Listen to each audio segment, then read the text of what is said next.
Hello, I'm Mboya, and I'm leading the curating team for the conference on land policy in Africa for this year's conference 2021.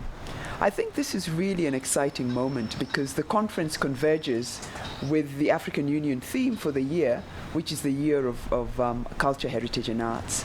And so to bring together the idea of creative and cultural industries and of course the themes and the issues of land policy in Africa is interesting. My role and our role as a curatorial team is to identify cultural expression, creative expression and content that speaks to these themes, that help us to understand how through the lens of an artist or a creative person these things might be seen in a different way, new nuances, new insights, but also a drill down might happen on these very same questions of governance, of land rights, issues of dispossession, and so on.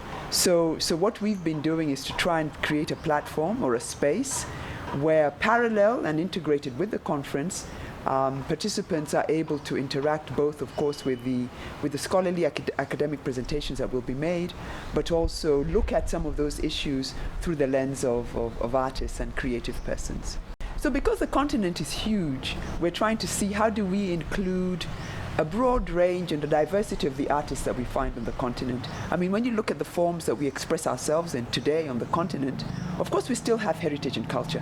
So there's a lot of work that you find within the community, and these tend to be decorative arts, things that are either utilitarian, but still beautiful, functional, that are speaking to issues of products that come out of the land or to the land directly.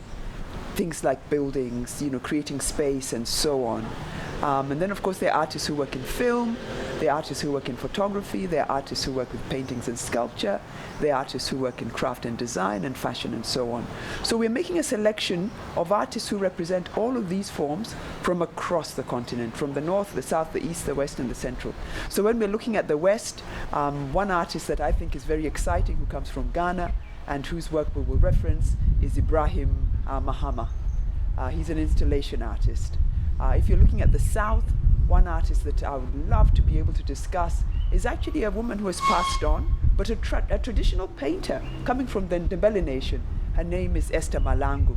If you're looking at the east, somebody whose work we will delve into is an artist called Gor Sudan.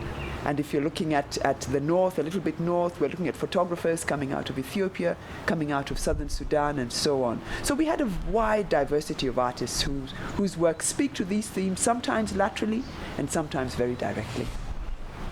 I think urban space is interesting because when we look at the issue of land generally, the creation of urban densities and urban spaces is really at the heart of the issue of looking at land policy. How do we design African cities for today?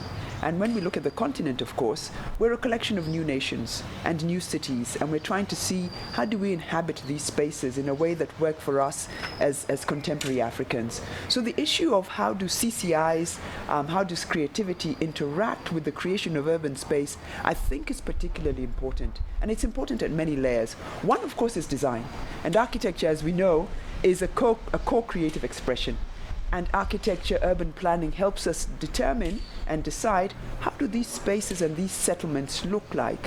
What do the structures that form them look like? And within architecture, we have very specific structures that are art centers, art spaces, art museums, and so on, that help to define and locate these urban spaces that we're designing. So I find that the CCIs, particularly in relation to architecture, and the creation of contemporary settlements have a perfect fit and a real robust conversation that needs to happen over there.